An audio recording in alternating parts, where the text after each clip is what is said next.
Okay, we'll make a start as it's 2 o'clock.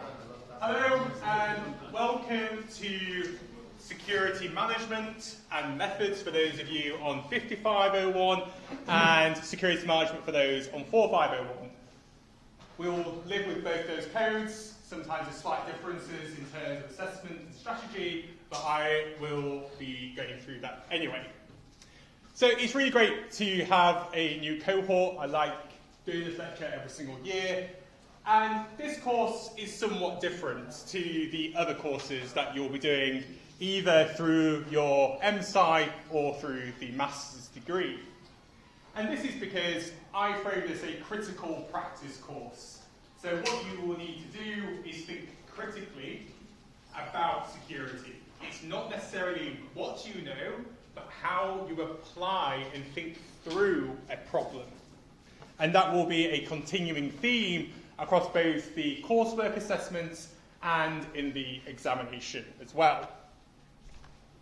So what I'm going to do today is firstly provide a kind of more substantive introduction to security management. And then we're going to look at, well, why do we even care? Why are we sitting in this room? Why should we do security? It's not as obvious as you may initially think. And then some of you have spotted that there are different pages incorrectly on the walls with sellotape, but I didn't have any glue tack, with your names on. And these will be the groups that you're assigned to throughout this module for the assessment and also group work that is throughout the teaching of this module.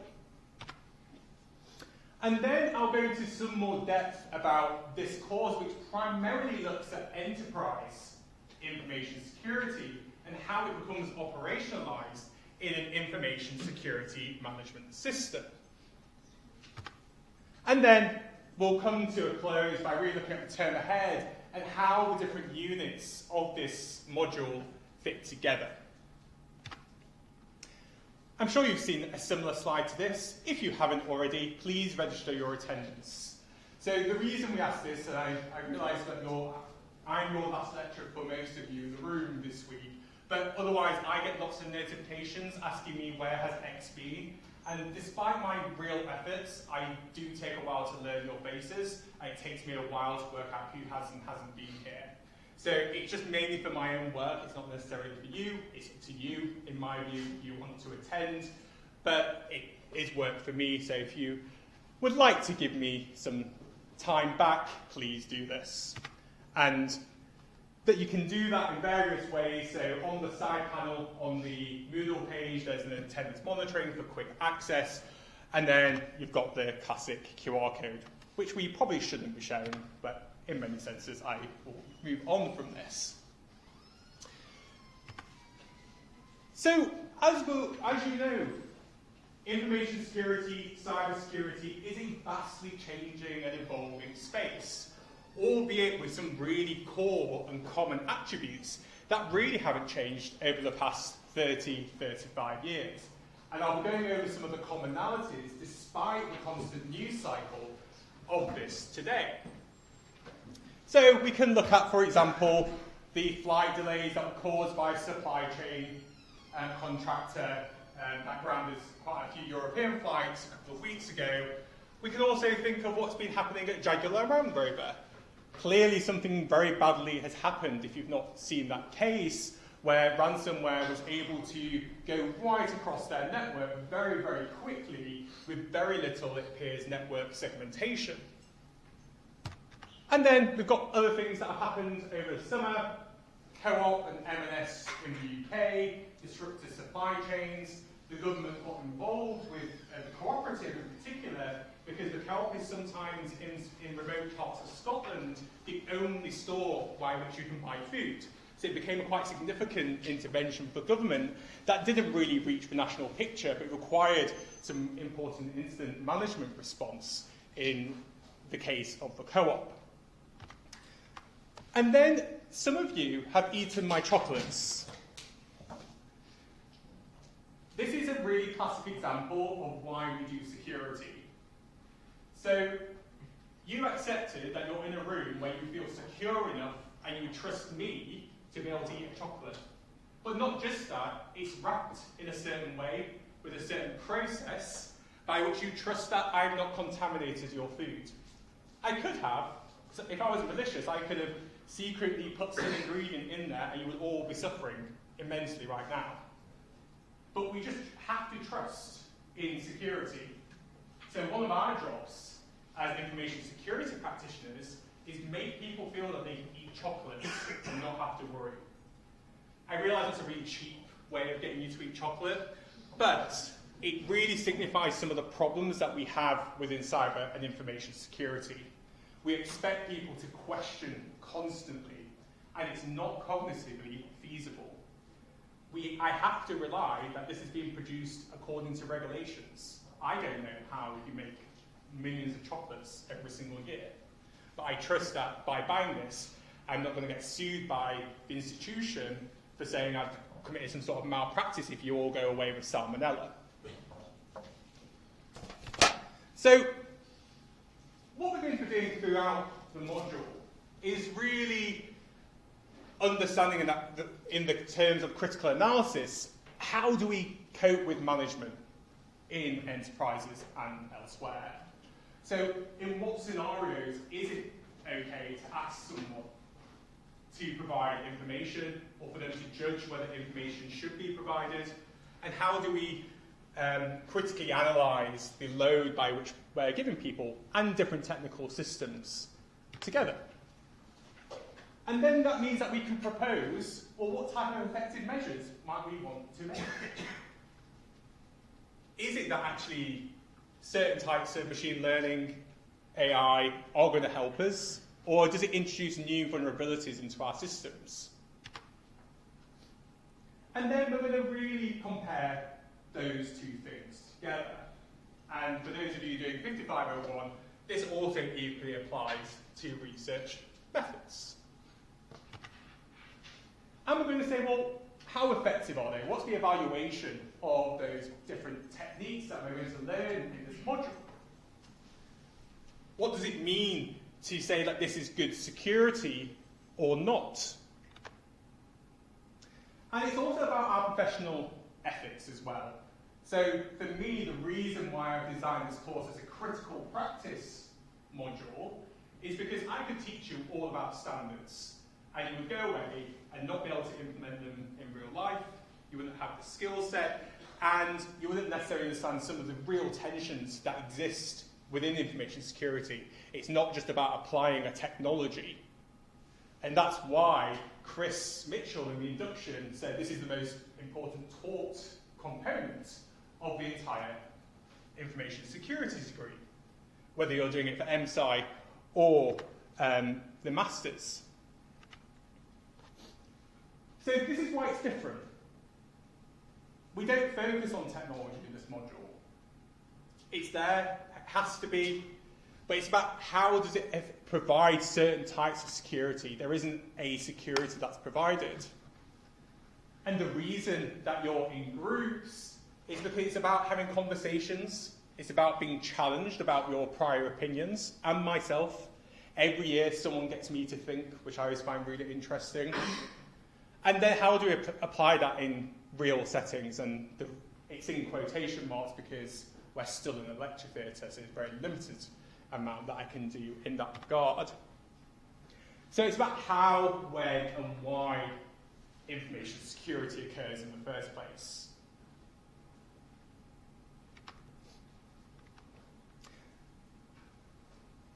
So as you'll have seen with the prior lectures, we've probably got something similar.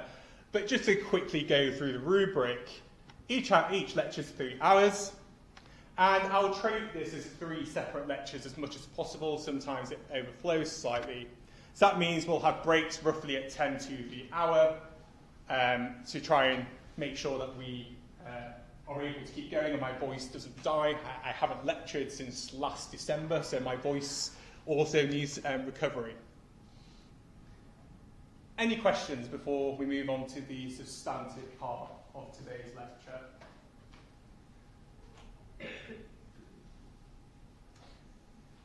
Okay, so you're probably wondering who I am as well. So, my name's Andrew, and I'm a geopolitics person by background. But I did my PhD in cybersecurity in malware analysis and how endpoint detection creates geopolitical impacts. And I did that at Oxford. I finished it in 2019, and I really enjoyed looking at the socio-technical aspects of information security since. Before that, and throughout my PhD, I've also been an information security practitioner in terms of management. So I bring both the academic side and also some of my personal experiences in working in organisations around developing their information security management systems. And so this is why I'm really interested, as someone who works in the social science of cybersecurity, about, well, what is it that I'm trying to secure?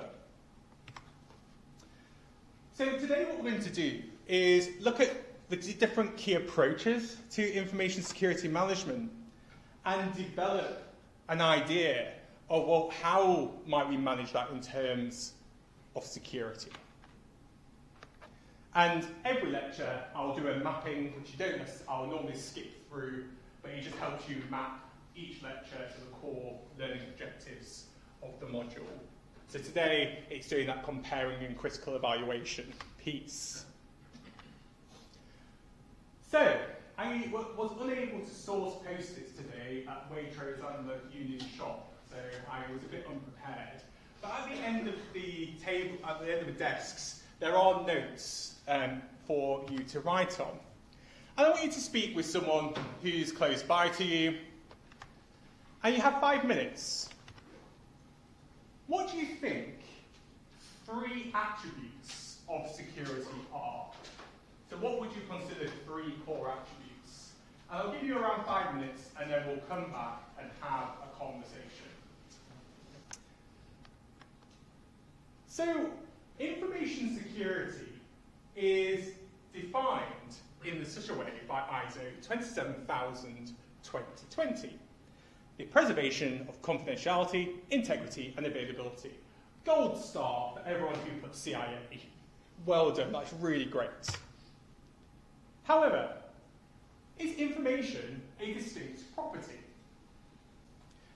And information, at least in information security compared to typical understandings of cybersecurity, is about information at rest, as well as in transit.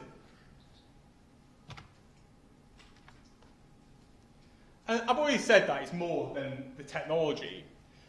But one of the things that we do need to do as information security practitioners, regardless of whether you want to work in a career targeted on management or not, it's always a socio-technical thing. So it's all of these things, the people, the technology, the physical attributes, the organizational attributes that come together that makes information security. And so we do need to consider controls. I will talk about controls a lot in the next 10 weeks because they help us maintain or reduce risk. And what we do with controls is that we put them into a security policy to understand the tensions, the conflicts, the advantages of different controls working together.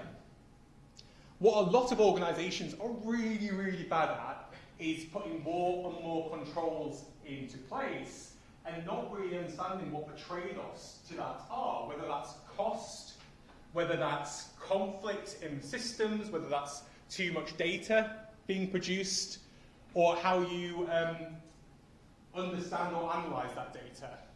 This is something that's going to become really, really difficult with AI. AI is going to both, well, machine learning, I will keep with machine learning. Machine learning will enable us to process more quantities of data than ever before. But it's also going to produce probably more data than we've ever had before. So our capability to ingest and interpret information is going to get more difficult, not easier. And so this is where the changes that we're seeing in IT are really going to reshape how management's done. We're going to have to get better at understanding how we make decisions. Because there's a difference between a computational output and a decision in a business, they are not equivalent. Computers do not make decisions. And I will make this point frequently. Only decision makers can make decisions, and computers do not have a capability yet, I'm not saying that they won't, to have that balance and nuanced understanding. So, in this module, what we do is really look at how security is made. Security isn't a thing in itself, it's constantly had to be redone. And in organizations, there will typically be some sort of leader for information security, typically a chief information security officer or a CISO. Even though they're called a chief, they're often not at the C-suite level, which is on executive boards. They typically sit underneath and may report to a chief risk officer or any type of variation like that in most organizations. And many alumni of this program and this module has been running for around 27 years, are CISOs in many, many organizations internationally. For me, this is what makes this module very, very different to a certification. A certification is really valuable if you want to have up-to-date knowledge on a very particular way of doing something. And they really do have a great place in cybersecurity. But the reason why you do a master's is because we're trying to give you the skills to be able to think beyond the next 10, 20 years. So what and how you do security and how you think what security is so important to that future which you're going to help secure for hopefully many of us. So what is an information management system?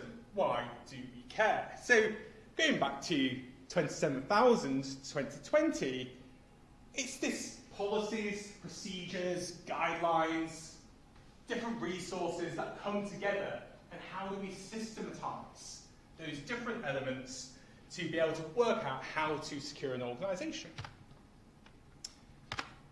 Okay, so what we're going to do now, I'll give you like the quickest brief download of information security, and now we're going to do the more interesting stuff.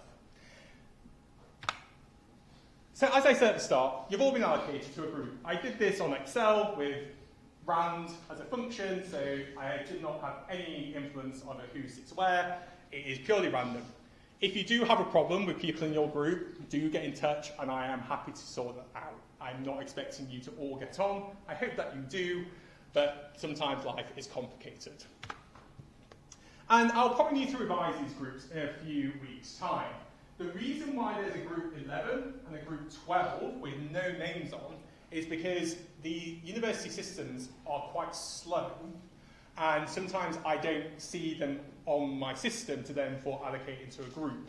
So if you're not on the lists, then you're in group 11 or 12, and I expect to write your name on them. Thank you very much. If you want to access this group list, it's on Moodle under Security Management, General Information. At the bottom of that, there's a group list that you can download, which is the PDF of this and this, which I printed out in case you can't find it or don't have access to Moodle. They're not A3, they're A4. But find your name on the lists, one there, one here on Moodle, and find your group. Okay, let's get back.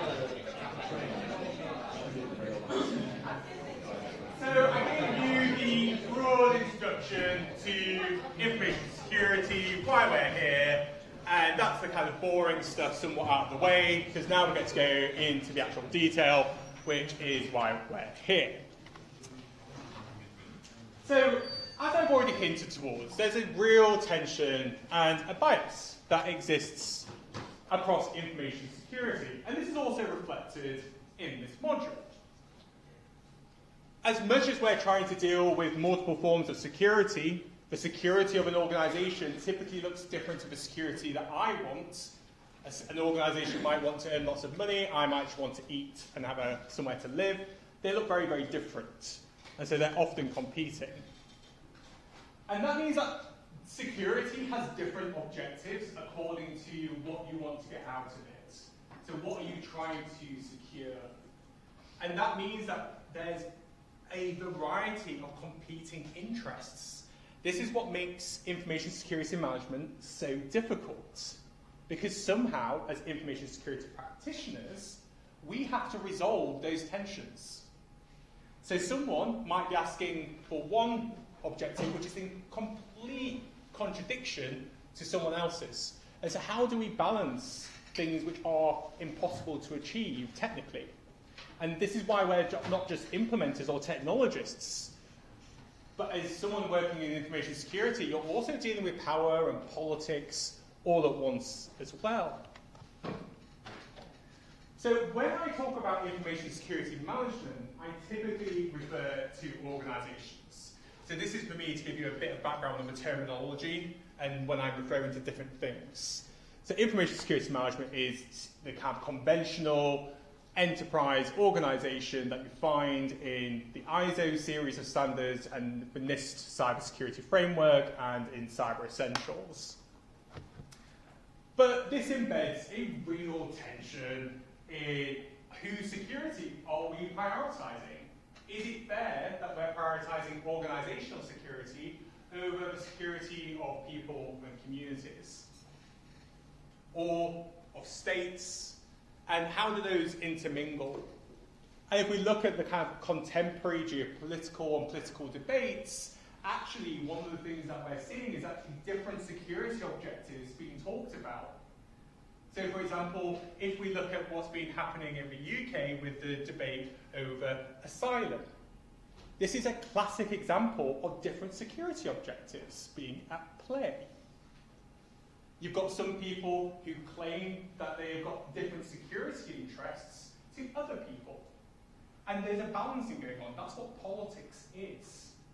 So information security, you cannot escape politics. Unfortunately, it's one of the most political arenas, because the way that we design systems and how we secure them, it tells us something about society and the priorities that we build into our systems.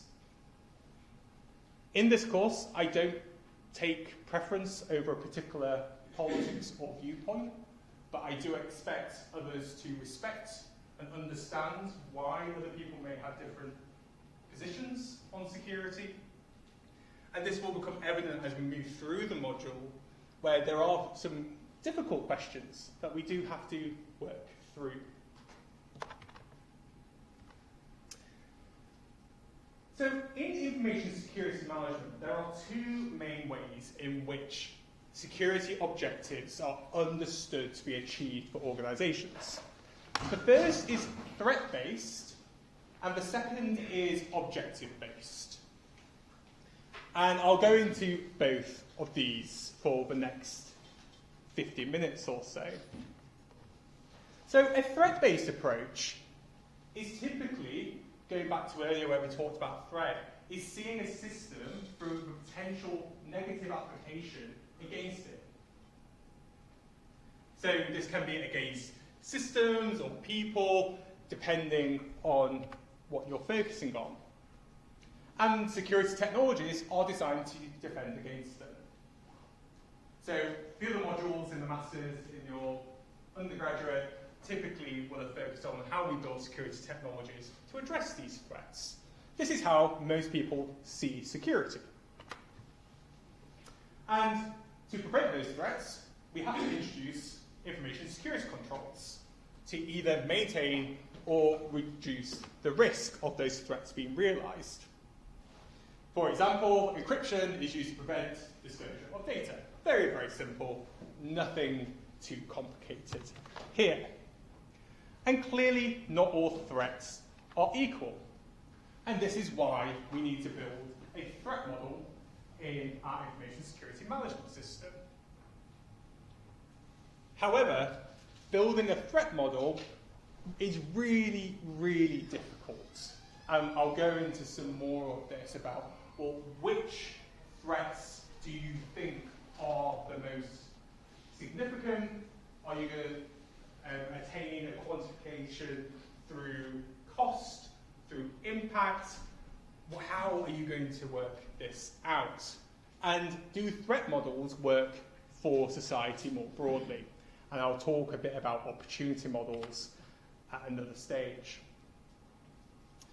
And if we see an information security management system as a socio-technical system, then what is it trying to achieve? And what's it designed to address? So if you're seeing it through threats, you're only going to be seeing the world through threats. It sets up a particular picture about how the world works. And you're always chasing new threats.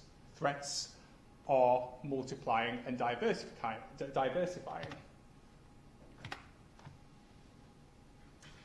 So threats lead to security violations. So, I normally have my clicker. Violations might be some form of damage, harm, unauthorized entry, but it's a violation. It's something that has violated the policy of an organization.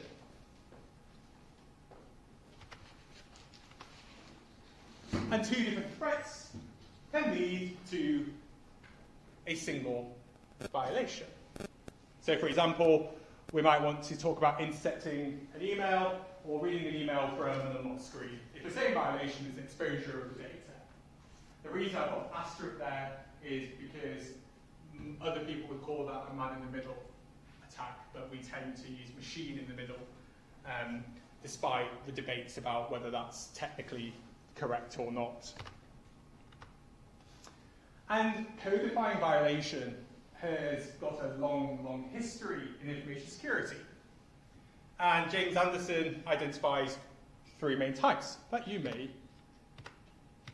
vaguely recognize, which is unauthorized information release, modification, and denial of use. An issue here is we have to define for this what authorized and unauthorized looks like. And that means that we require a security policy that provides a definition of these two terms. The difficulty is what is authorized versus unauthorized. So, for example, to access your student records, I have to use a back-end system that is definitely unauthorized, but to get my job done and actually be able to create these groups, I've had to go into unauthorized access to get that data. Because to my job, it's essential to do. So I've broken security policy. I break security policy nearly every day in the institution. But no one bats an eyelid because it's clearly not a feasible way of doing security. And I have many words around Royal Holloway and security management to discuss in this module. But really, authorized and unauthorized is a very difficult way to understand violation because actually, as much as it might be useful on paper, in reality, that everyone breaks or is conducting unauthorized use or engagement on a system. So, violations can occur due to multiple reasons. Your physical controls. So people tend to forget about physical controls, your cable network, your servers, if you've still got them on premise, different network nodes, etc., and so on. But also poor organizational security culture. Who has done their Protecting Academic Integrity course so far? How many people? Fantastic. You all have to do it to be authorized to do the coursework and examinations. So if you haven't done it, please do so. But for me, it's because that module is a waste of time. And the reason why people don't do it is because it doesn't make any sense to it. You're doing it because you have to. You're not doing it because you want to do it. For me, that's a very poor culture of preventing academic misconduct. We should be having conversations about it, rather than getting someone to tick a mandatory module, which, to be honest, from experience, does nothing to prevent academic misconduct. So it's really an example of what I would say is poor organisational culture And this equally applies to security cultures as well. And not all violations can be addressed by information security controls. This is really, really important. People think if I just add more and more controls to my system, I'll be able to solve it. Unfortunately, the more that you add, typically the worse it gets. And I'll talk more about actually limiting the amount of controls you apply can really boost your information security. And so what we always have to ask is it appropriate to put this control in? What are the negative externalities of introducing a control, for example, let's say, of not working from home as a kind of classic example, where some companies have said, no, we're all going to return back to the office. People are working at home, regardless of the information security control that you would put in place. They will just do it outside of your system. So that is where you end up with shadow forms of security, and we shouldn't be doing this. So as much as we might want to put nice, curated information security management systems in place with beautiful security policy, as soon as I go into organizations, my background method is ethnography, so I look at what people actually do with systems. No, it doesn't work. Some of the worst places I've seen for violations are ones that have the best security policies. The ones that typically have the more scrappy ones that don't look neat actually tend to do quite well at security. So there's some real thinking that has to go on. And this is where a lot of consultants, I used to be a former consultant, make mistakes, is that they put in really great policies for you, but then they don't think about actually what are people going to do with that. And so violations typically occur because there's some kind of vulnerability in the system. If we had no vulnerability, it's basically impossible to have a violation. So there's always vulnerabilities. Everyone's got vulnerabilities. Every organization does. There's no such thing as no vulnerability. So you might have technical vulnerabilities, a flaw in design. Someone feels threatened. Someone's been pressured to give information. And some other ones which you may think about, I won't go through them because you can read those on the slide. And a vulnerability can be then a threat to the information security management system.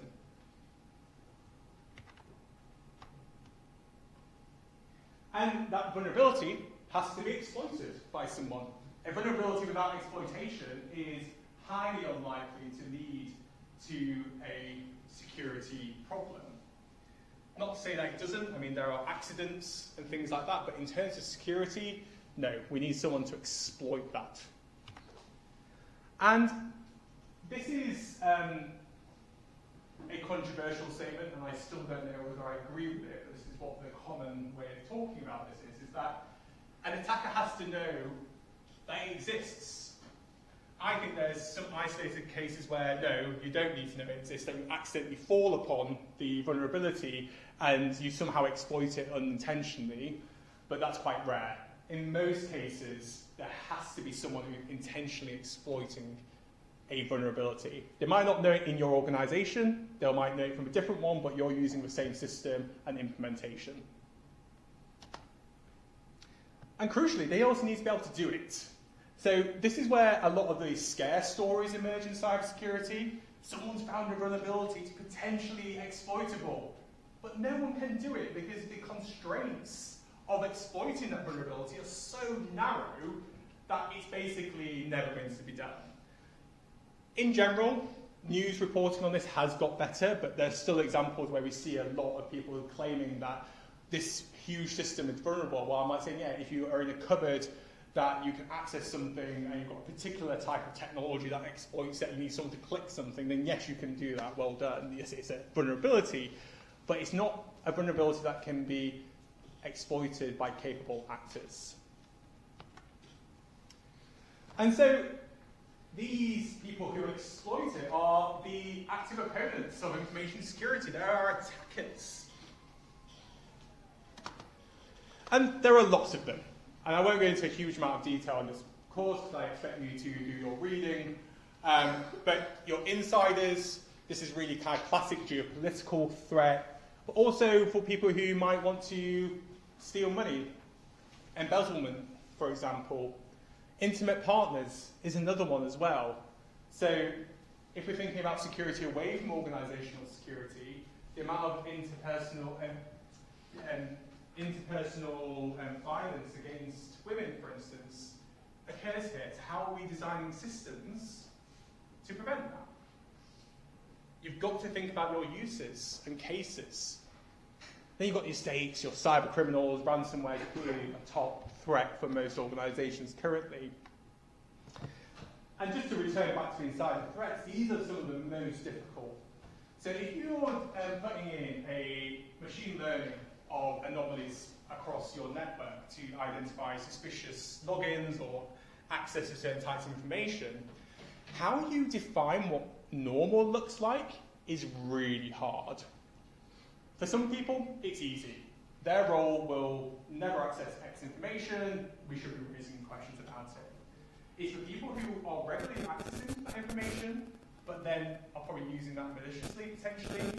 That's really hard. AI won't help you there. It just really doesn't help you, because what it does is it increases people's lack of trust in the organisation, which means that they then don't respect you, which then makes them more prone to then exploit vulnerabilities.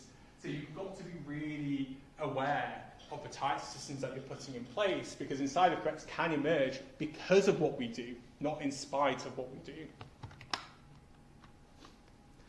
And so to do all this, we need to use the hallowed risk assessment. We need to assess and prioritise how likely these vulnerabilities are to be exploited in our organisations.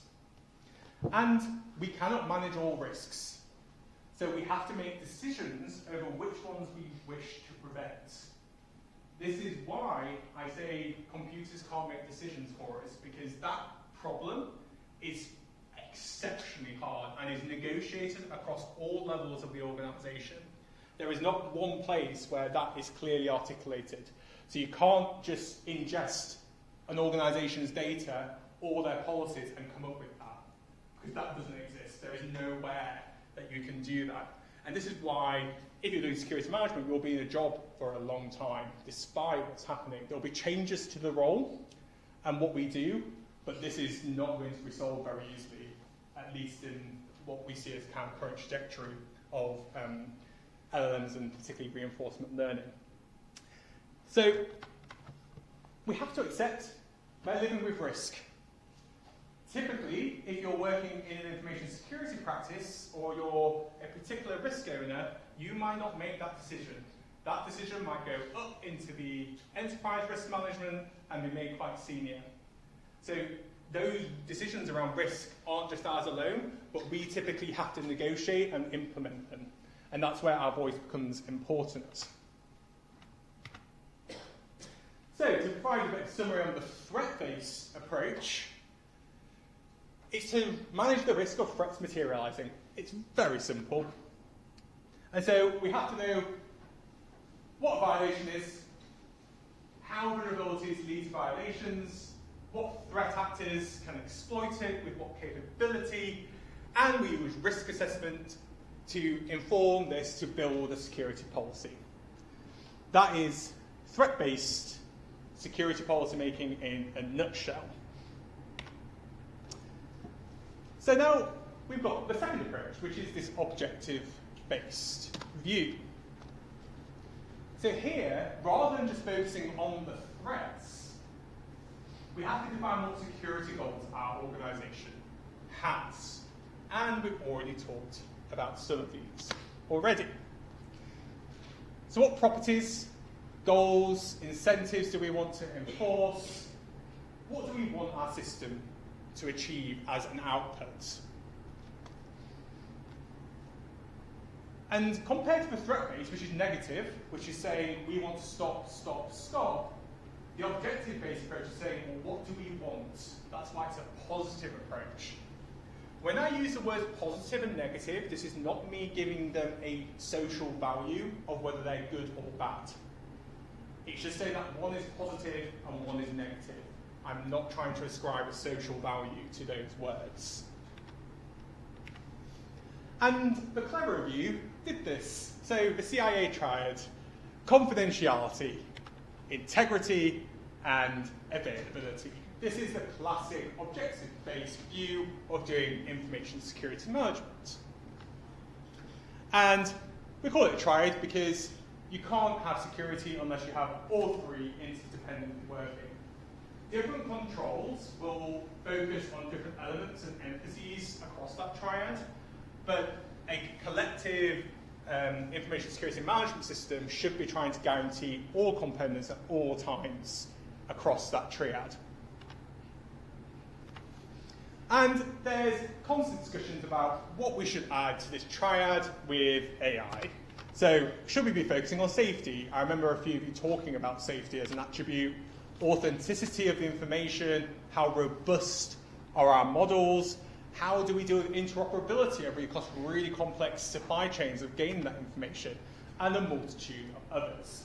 I prefer to stick with the CIA triad for simplicity, but it's important to think about how different attributes may be important as we move forward. So I asked for some security attributes, and I also included a few of my notes. So someone mentioned accountability. Who was that over there before you went into groups? But you've also got business continuity. You might have security event management, making sure you know what's going on in your organization. You also got questions of trust, technical and social. So if we look at zero trust architecture, that also has to be complemented by social forms of trust as well. And then we've also got questions around ethics. What should we be doing in certain scenarios? If someone is harming someone else, how do we detect that? Because often ignorance is one of the blisses that occur in information security, so we need to make sure that we're building systems to detect things that we want to see, which is a visibility problem. The thing that tends to get most groans in the room when you're an information security practitioner is when you have to call them legal.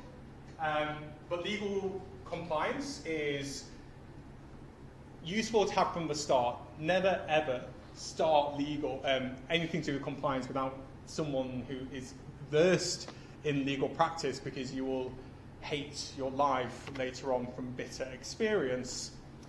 And justice. So who are we serving? So in terms of social justice, perhaps. Who gets the right to say something?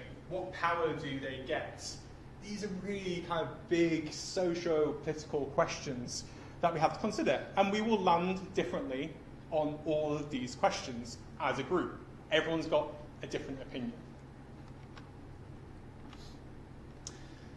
So the reason CIA emerged is because it really maps to James Anderson's 3 classes of security violation.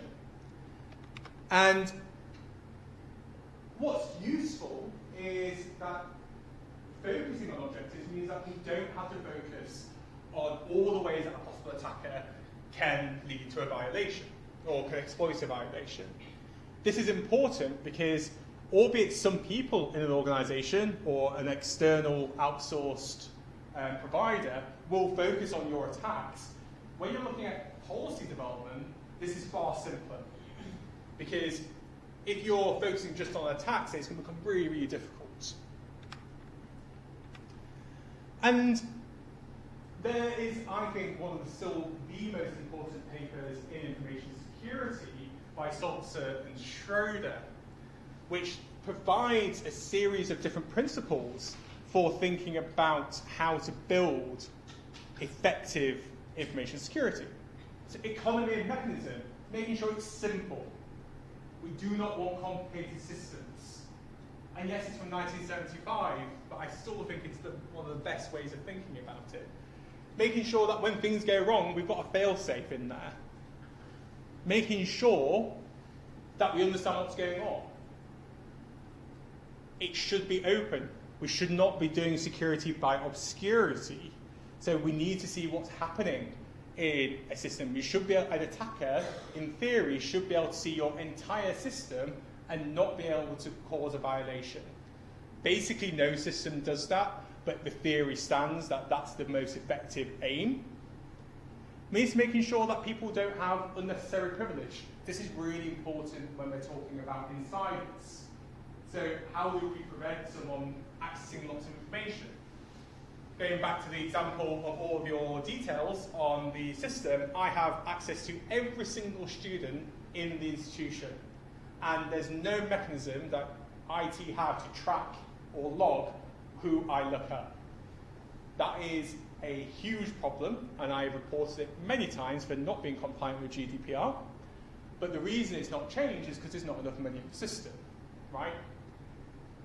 But that separation is so important, because if I was a malicious actor and I wanted to, I don't know, target a particular student, I could learn a lot about them. And then least privilege. I should only get the amount of access that I need and no more.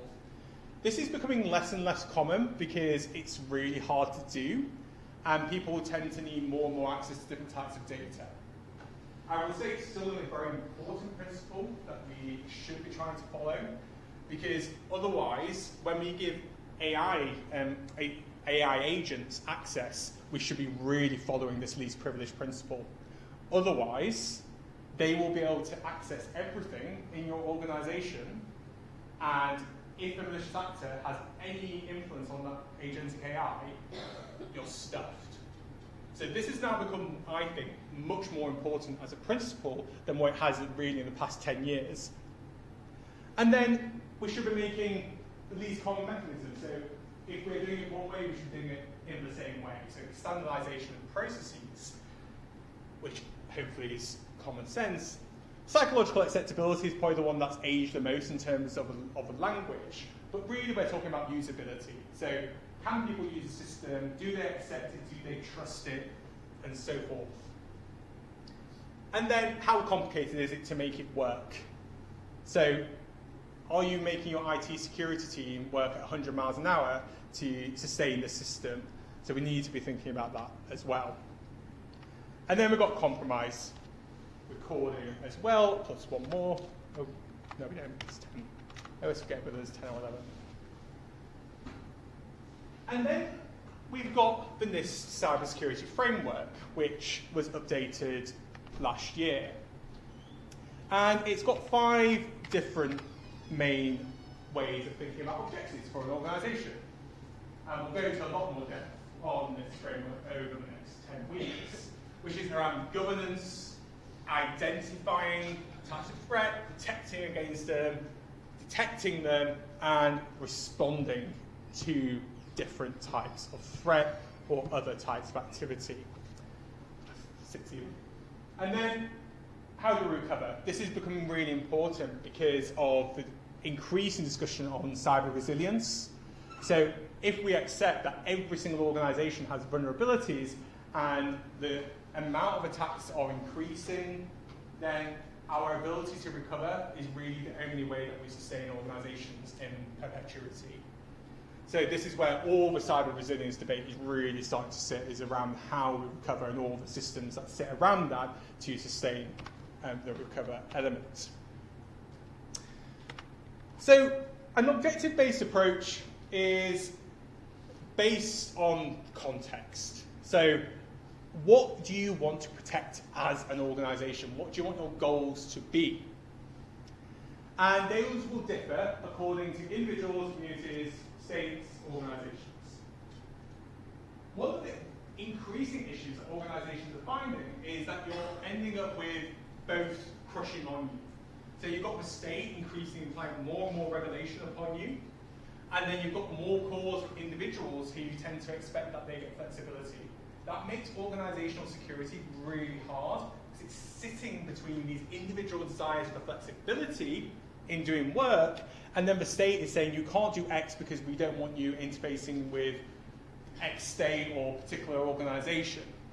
That puts real pressure on organisations in particular. And the CIA triad and other frameworks, as we'll discuss, really help us simplify down that complexity. We need ways in which we can say, this fits into this box. We have to be reductive. The world is really complex. And so what we really focus on in this module is this bit. How do we set objectives? How do we manage them? what do we need to put in place. Other modules will primarily focus on the technologies or systems that we'll build to identify threats. But in reality, all organizations do a mixture of both. You have to have objectives, but you also need to look at your threats. If you're focusing on one or the other, then you're not going to be a very effective organization. Okay, so I've got a little task for you. So here we've got the example of guardrail services. I'll let you read it. But I want you to identify 2 possible security objectives for this organization and why in your groups. And we'll have around 4 to 8 minutes for you to discuss that. Then we'll come back and have a discussion about, well, what are the different objectives that guardrail services might have. Okay, let's get back to it so that you can finish the week. For those of you on masters, for those of you on the undergraduate, sorry, you've still got 2 days left. And I will finish a little bit early today so that you can kind of relax, because I realise it's quite an intense couple of days, and I unfortunately get the dregs of you for security management, and I do feel the tiredness from you sometimes. So I'll try and be as lively as I can in the next few weeks. So just to give kind of some background in terms of what we're doing, and also how to get in touch with me, you've got my email, it's on the Moodle page.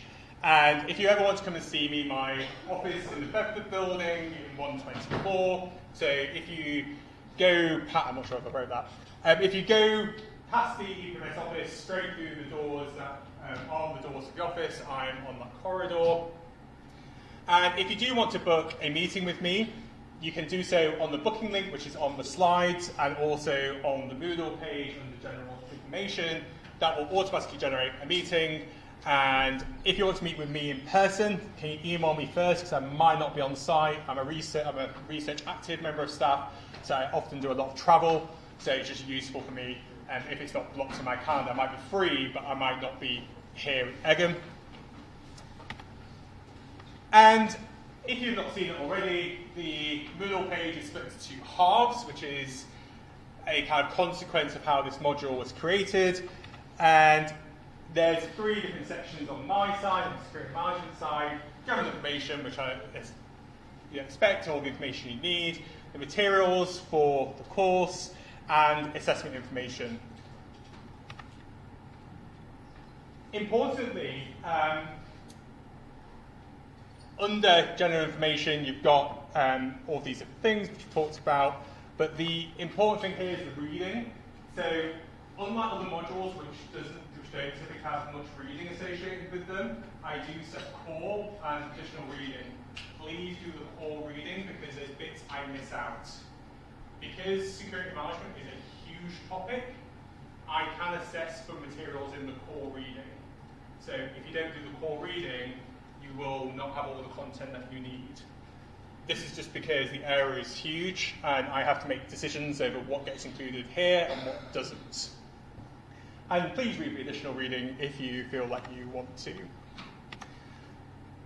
And we look at 3 primary standards and frameworks in this course, not because I always think they're the best, but it's just they're the most common and popular in the UK.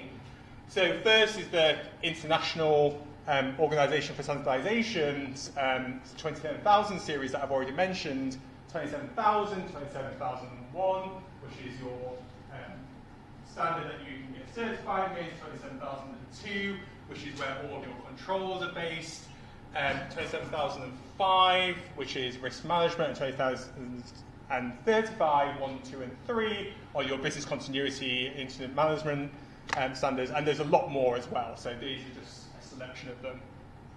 And you can access these directly through the link on the Moodle page, because you need to use your authentication to get onto the BSI standards for the British Institute of Standards to be able to access these, because they cost around £12,000 if you bought them individually, all the ones that we use. So access it through that link and you get free access.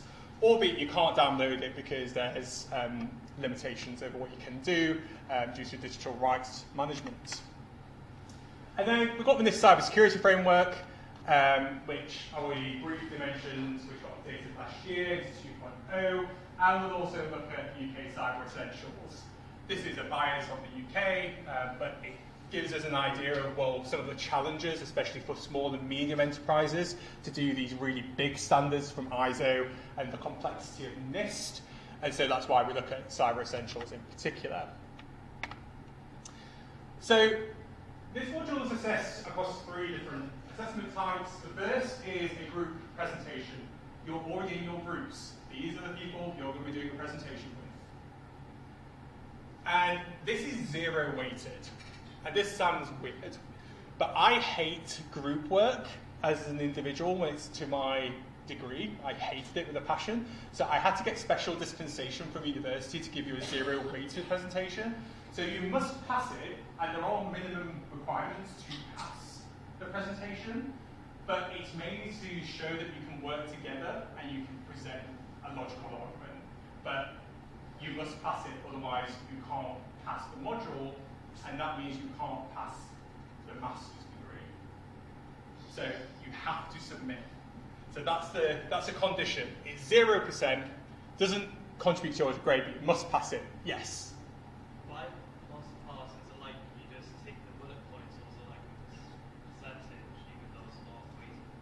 So it means that you can't pass the module. If there's a no matter what you do in the rest of the module, it's no pass. Okay. So you have to pass this. This was the agreement I had to come with the university to make this 0%. So it's not weighted, it's not going to affect your mark, because that should be your individual contribution, but you must also do it. And because they said, well, just do it as a 0%, and people would, I was like, no, people won't do it. I want them to do it, but I also don't want them to feel like it's got too much weighting. And so this is the compromise. Please, please, please make sure that you do this. Last year I had someone, a group, who submitted like 1 second before, and I was watching it come in because I can't pass you unless you submit it on time. So they literally did it, and luckily it didn't come through on my system on time, but he did on the system, so I had to go back and do that. But don't leave it that late, please. It was really stressful because I don't want people to not pass, because the next time you can do that assessment is not until the summer. So whilst you're doing your exams, you would have to do this, which is not what anyone wants to do. You do not want to put together a group presentation during revision. And for both undergraduate MSci and the Masters, you have 10 minutes. That's why we mix groups, because it doesn't matter what goes on. You've got the same requirements. Any questions? 10 minutes for each person? No, that's the collective 10 minutes. So you'll have 5 to 6 people in your group, and this will be contained on an information sheet which will get released in November. But you'll have certain things that you need to do, and my words are it should be roughly equivalent, because there's different numbers in each group, but I'd expect everyone to roughly present for the same amount of time. Yeah? You read something about the pre-recorded? Yes, absolutely. I'm not sure if that's on the rest of the slide, or whether I excluded it. No. So yeah, it's not live, it's pre-recorded, because I want to make sure you've got flexibility. So in theory, you can record 5 separate videos as long as you agree how they stitch together, or you can record it all at once. This is partially because we've got part-time students and people who do CPD, so we have to be flexible over how we do this group presentation, so people have different capabilities to do things at different times. If you've got someone in your group who is part-time, it's worth having a discussion early to make sure you plan what's going on, so because if one person doesn't submit, it's the group that also doesn't submit, right? So you have to have everyone together unless there's a particular extenuating circumstance for that individual. You can't just say, oh, well, they didn't do it on time. So you have to make sure everyone's doing it. Plan ahead. And then the more substantive assessment is the individual written report. So in many senses, the guardrail services that we just talked about in the case, this is a page and a half of material.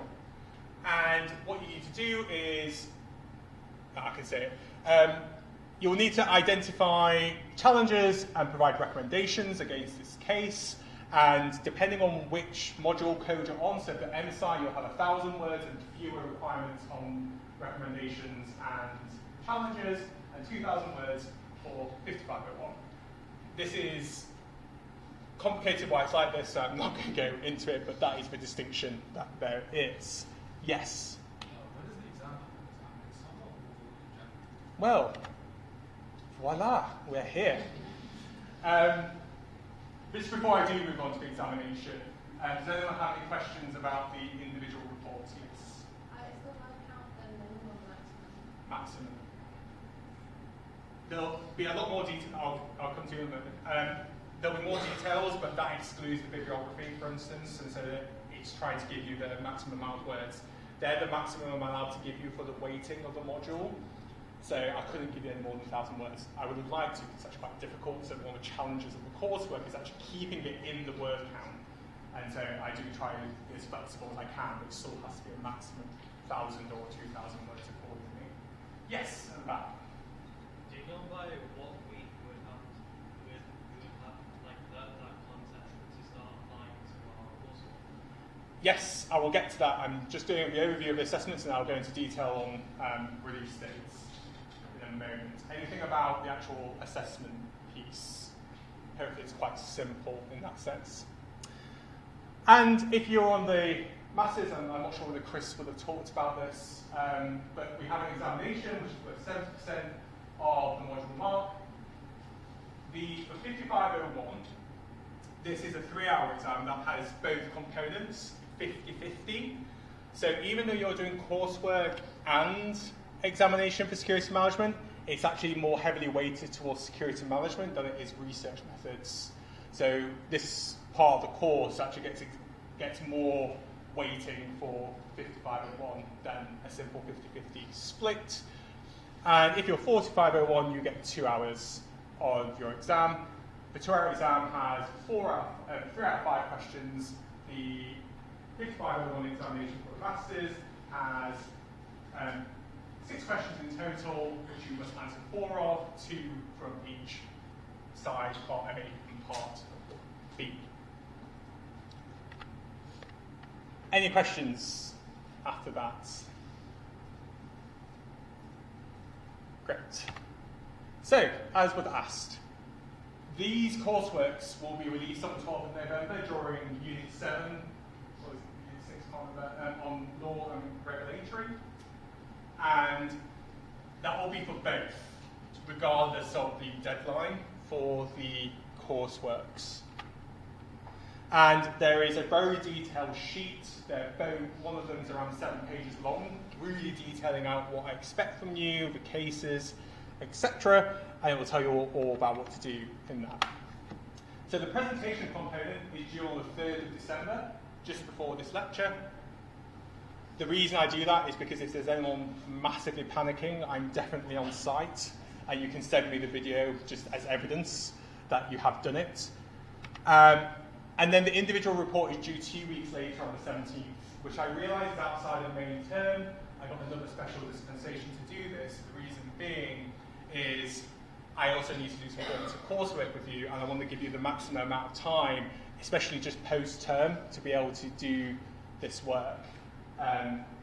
Last year, people requested this because they found it quite intense after doing this much, all the different lectures, especially on very new content for many people, and you're already doing a summative work. In most of the degrees, you'd have a term without summative coursework, so I push it as late as I can to do this alongside 5502 within the Masters, which is in January. And then, any questions on the summative before I move on? Sorry. Okay, so there'll also be a formative coursework for this module, which reflects coursework 2, which is the credit-bearing side, because that's probably the most important to you. And that will be released on the 29th for you, and that's already uploaded onto the page, so it will get released that day. And the submission will be a couple of weeks later. That formative coursework will only be 1,000 words long, so I don't want you to spend doing a lot of time. It will be equivalent to the 4501 real coursework and then it's basically half of the 5501, but you'll see that in more detail on the 29th. And in addition to this, there are a number of formative reflections on each unit page on Moodle. And what these are intended is to be more collaborative forums. So if you've got, there's a question on each or a particular task that you might want to do, and you can post anonymously. So it's a way for you to say, oh, this is what I think about this topic, but you can do that without anyone else seeing. In theory, I can de-anonymize you, I won't. But if there's like something horrible said, I will de-anonymize you because I need to know what the harm is, but I won't do that. So you have to somewhat trust me that I wouldn't do that, but it's just a way for you to get feedback directly from me in a way that doesn't feel as though you're being particularly viewed if you feel like you've not done something quite right. This is completely voluntary. It's up to you whether you want to utilize it. It's very useful for everyone else to also see the responses, right? So you almost build up a kind of knowledge bank of different responses because that's publicly able to be viewed. And what's important is that those questions are kind of in the style of the examination. So you almost get to test how you might respond to the types of examination questions I will set. And so they're useful in a multitude of ways. Any questions about anything to do with assessment that I've not already covered? Yes? When we get the reflections for formatting before the actual submission for the submission. Yes, this is why the submissions are so late in term, because despite my best efforts, I don't have any TAs on this course, so everything that gets submitted, I will be reading myself and marking myself and returning to you. So to make sure I've got time to do that in a busy research term for me as well, I've given that early in November or mid-November to then make sure that you've got that by the end of November. So that gives you 2 weeks to maybe avoid the written part of it, but reflect on maybe some of the challenges that you had in the formative. That's really important. That the formative informs the summative. That's why those timelines are what they are. The reason the formative isn't any earlier is because the university officially allows people to join the course until that date. So I can't set an earlier formative coursework, and that's why the deadlines are what they are. Any other questions? You can always just ask me questions afterwards if you want to as well. So to go a bit more into the module structure, or at least on the security management side, there are 10 different units. And as you'd expect, there is an accompanying lecture. One of them has 2 lectures, 1 unit, and I will be uploading the lecture recordings. I do not upload the conversational aspects of the recordings. The reason being is because there's sometimes sensitive topics that we do discuss in this room, and I don't want that in a recording in the semi-public domain. This is partially to encourage you to be more open about your opinions and also to reflect and be challenged, right? So that isn't recorded, or at least released. And I'll just have the material that I deliver. So it's really just the lecture recordings, not the conversational side. And as I've already said, there's that core and additional reading and the formative reflection on most of those units. So today we've already done Unit 1, which is the introduction. And then next week we'll be looking at the systematization of security. So really going into what are security policies, why do we do them, what's their use, and how do we link this to information security controls. So how, when, and why to apply these. So I won't necessarily go into a technical detail on some of them, but there will be some where I do provide more technical view on how you might want to apply these across a different range of contexts. And I'll be really reflecting on why systematization is important. You can have lots of controls, but unless you understand how they interrelate in a broader sense, you're not going to have effective information security management. And so we'll do this primarily through exploring the NIST Cybersecurity Framework and the 27002 standard, which provides a list of controls. We'll also be doing a few others, but they'll be more brief, but these are the primary 2 that we are doing.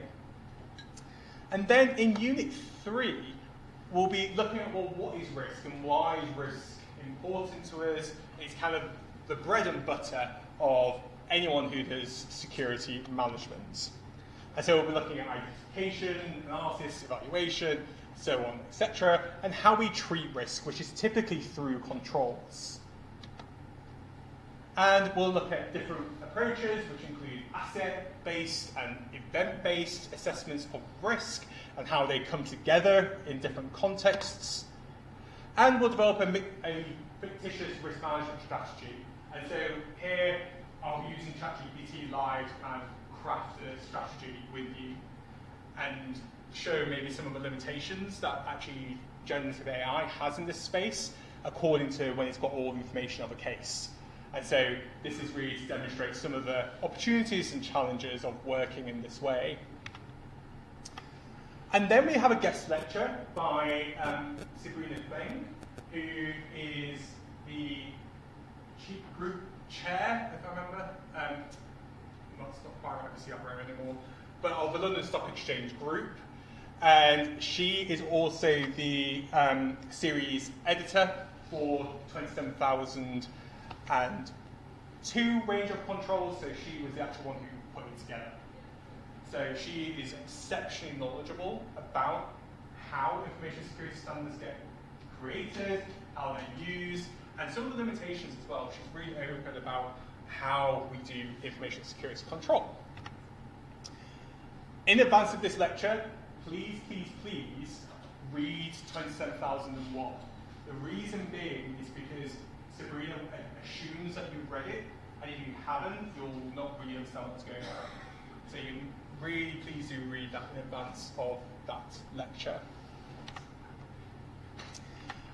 And then we move on to security with and for people. So how do we design systems that people actually respond to? And what might be some of the kind of conventional controls that are in the standards for organizations? We'll go into some depth on those. So things like staff management, contracts, and other types of tools. And we'll go into more depth on some of the things that we talked about today with different security objectives and what it actually means in practice when you have to tackle those. So this is where we might say security by default, while some academics say, well, why don't we have a people by default position? So rather than viewing it purely from the security side, actually, if you are able to view people at the center, does that change how information security is done? And then we go on to incident continuity and disaster recovery.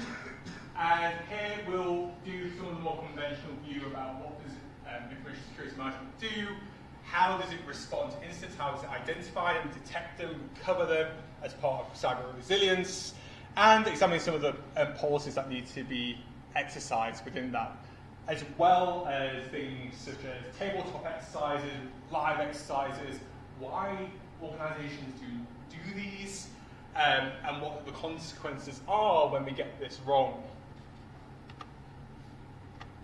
And then we'll do a topic which is probably the most dense topic, I would argue, in the entire module, because there is just so much. I do not cover even like a tiny percentage of what's in this. I try and highlight some of the prevailing concepts and things that we need to know about, but there is just so much. Even this year, the UK has adopted a new data protection law, and it's like, it's really difficult to keep up. GDPR is now being supplanted by another law in the UK, and so that means that we've diversified from EU regulation here. And so this adds further complexity yet again. So I'll do some of this. And we'll look at things like the EU AI Act that's in progress or being implemented, what that means for organisations, and the forever cybersecurity and resilience bill that never seems to quite ever reach the end. It's been going, I've had that on a slide for 3 years, and I keep thinking every year it will change. And so I'll look at the kind of key international regulatory components, because most of us will work in organisations that work across borders, and so what does that mean, and how do we deal with this? And some of the professional ethics around information security management. So how do we design that? What's the impact on people's lives, both our own and also others. And that's where the coursework will be discussed. And then we move on to audit and responsibility. So when I took over this course, I sat through every single lecture, and I found this the most boring lecture of them all. I hate audit. However, it is so important. And so what I've done is really try to change how we think about audit. Rather than it being something which is very procedural, it's actually something that's got a lot of interpretation in there. So auditors will claim to you that there is a strict process that they are following. This is not true. Auditors have a framework, but there's a significant amount of interpretation within that. And it's really about how we're responsible to others. So there was someone who talked about accountability and responsibility. That's where audit comes in, clearly, for us. And then Unit 9 is one where there's 2 lectures included in this unit, and that's because we've got 2 visiting professors who deliver this unit for us. The first is Professor Paul Dorey, and Paul has literally been in so many different organisations as CISO, as Chief Risk Officer, etc. And he's now retired, but he's got such a wealth of experience about how information security management works and knows so many people in the industry. He's like one of the best connected people in the UK cybersecurity landscape. So if you do want to work in security management, this is someone you should get to know. And then we have Professor Paul Lewis, the second Paul. And Paul is the former CISO of Nominet, which is responsible for the .uk domain namespace. And he's currently just in transitional roles, so I don't know which one he will be in when he comes here, but he is clearly someone who really understands the infrastructural side about how you build out these broader ways of securing organizations when you're not in control of it. Controlling a namespace is like insanely hard because there's an amount of bad practice that exists underneath it, but he'll go into some depths around that as well. And then you come back to me for the last lecture in Unit 10, which is about, well, how do we balance all of these different security problems? How do we manage it? What do we do? And what happens when failure just occurs, right? So cyber resilience, we know exists, but failure is just like a constant part of our practice. Failure of our systems, failure of our processes, failure in many different ways. And so I'll provide some contemporary reflections, whether it's supply chains, AI, a bit more depth. And we'll also we'll play a game in this as well, and where I'll test out some of the things which is really useful when you're thinking about both your coursework and the examination, because it will get very, very close to the type of conversation I expect you to write down. And there'll be other stuff that inevitably just happens in the next couple of months that might appear in this lecture. So this is the only lecture that I don't write until quite late on, because I like to keep it fresh. So this is one I do not know is going to be in there. I just know we'll be talking generally about balance and how we deal with that. So you should have still got some notes, and if not, there's a few more here. And what I want you to do is write down what you think you might learn from, or you would like to learn from this module.